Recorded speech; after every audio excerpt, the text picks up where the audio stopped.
Marmion, a tale of flood and field, condensed by Sir Walter Scott, 1808. Henry VIII, King of England, sends Lord Marmion as a special envoy to the Scottish court.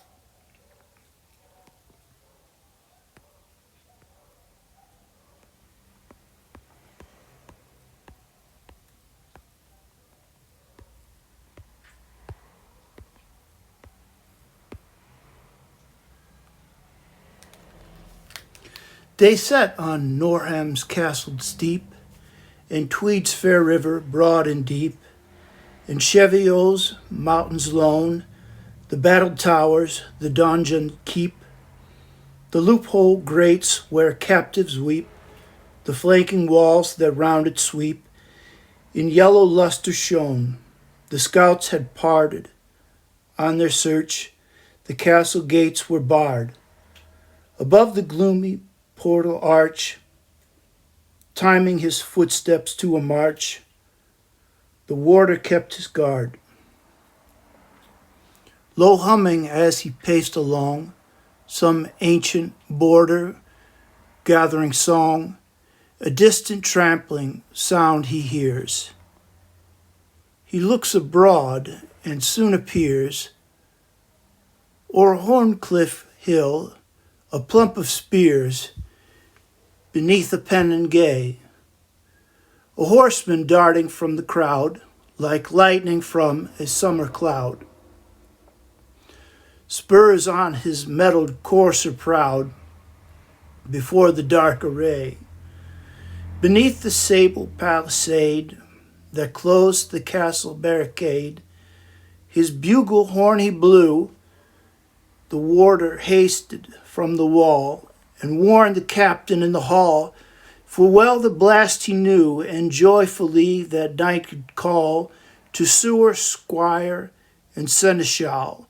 Now broach ye a pipe of Malvoisie, bring pasties of the dough, and quickly make the entrance free, and bid my heralds ready be, and every minstrel sound his glee, and all our trumpets blow, and from the platform spare ye not to fire a noble salvo shot. Lord Marmion waits below. Along the bridge Lord Marmion rode, proudly his red roan charger trode, his helm hung at the saddle bow. Well by his visage you might know he was a stalwart knight and keen, and had in many a battle been. Behind him rode two gallant squires of noble name and knightly sires. They burned the gilded spurs to claim, for well could each a war horse tame. 4 men at arms came at their backs, with halberd, bill, and battle axe. They bore Lord Marmion's lance so strong, and led his sumpter mules along, and ambling palfrey, when at need him listed ease his battle steed. Their dusty palfreys and array showed they had marched a weary way. 'Tis meet that I should tell you now how fairly armed and ordered how the soldiers of the guard with musket, pike, and morion to welcome noble Marmion stood in the castle yard. Minstrels and trumpeters were there. The gunner held his linstock yare.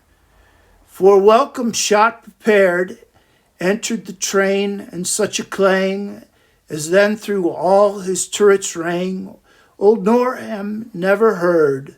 They marshalled him to the castle hall, where the guests stood all aside, and loudly flourished the trumpet call, and the heralds loudly cried, "Room, lordlings, room for Lord Marmion, with the crest and helm of gold.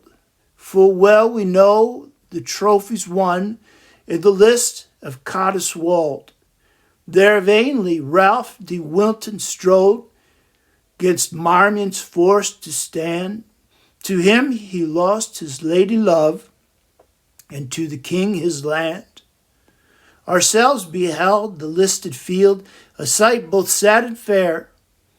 We saw Lord Marmion pierce his shield, and saw his saddle bare.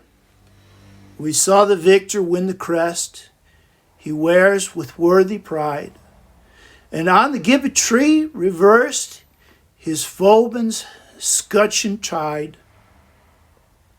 Place, nobles, for the falcon knight.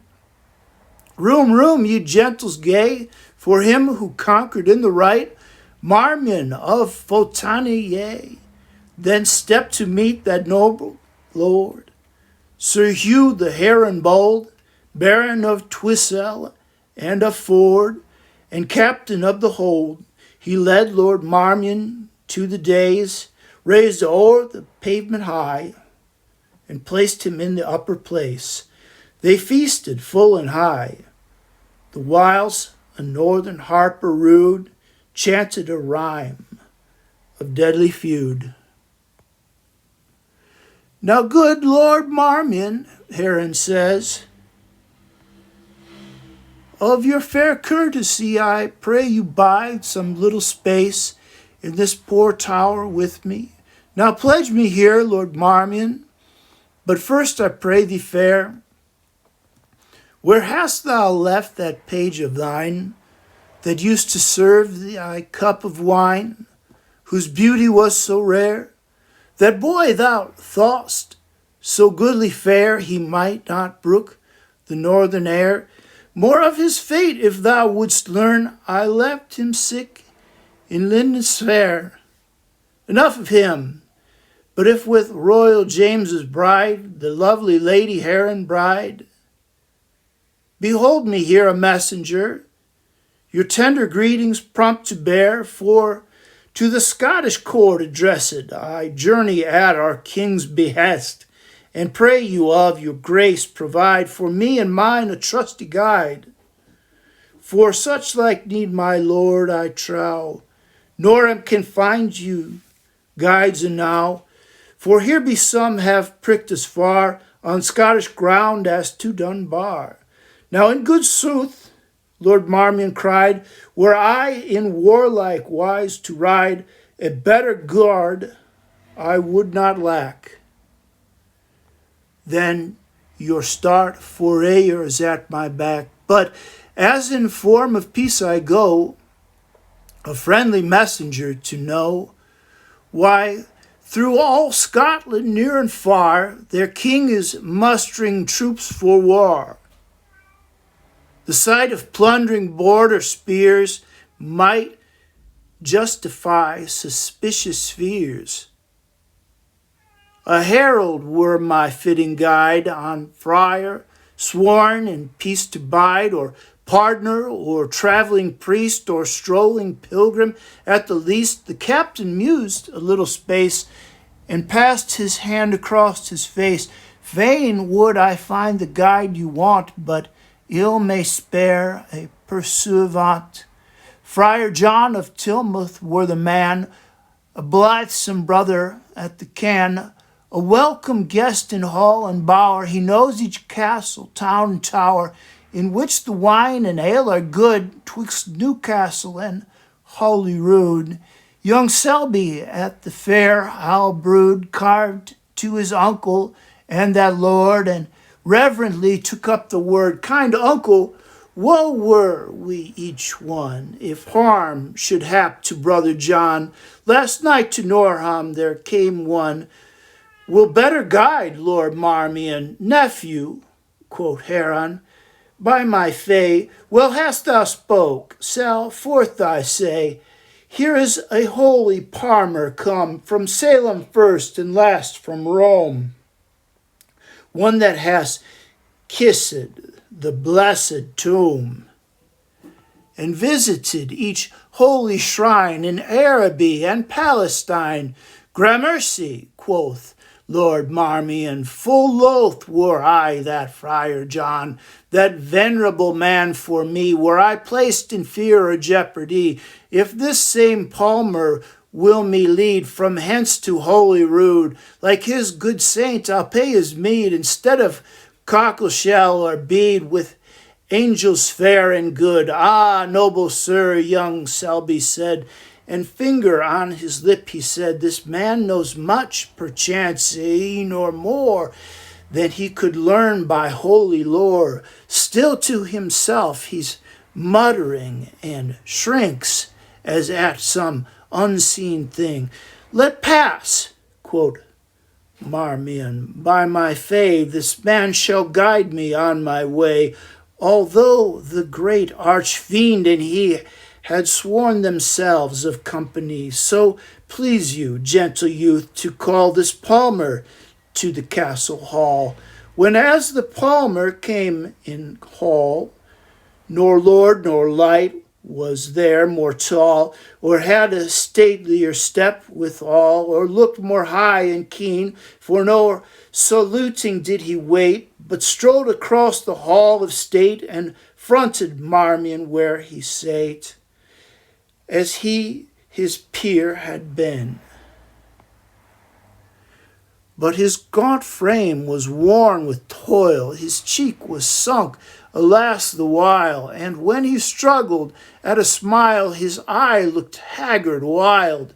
Lord Marmion then his boon did ask, the palmer took on him the task, so he would march with morning tide to Scottish court to be his guide. With early dawn Lord Marmion rose, and first the chapel doors unclosed, then after morning rites were done, a hasty mass from Friar John, and knight and squire had broke their fast on rich substantial repast. Lord Marmion's bugles blew to horse, then came to stirrup cup in horse. Between the baron and his host, no point of courtesy was lost. High thanks were by Lord Marmion paid, solemn excuse the captain made, till, filling from the gate, had passed that noble train, their lord the last. Then loudly rang the trumpet call, thundered the cannon from the wall, and shook the Scottish shore.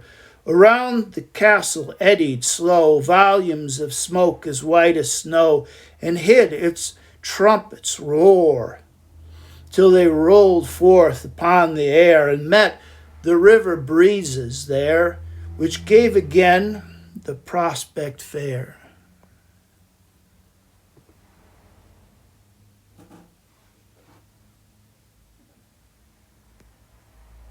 I am Jonathan Ingwall, and thank you for listening. That was Canto 1. I hope you will listen again. Goodbye.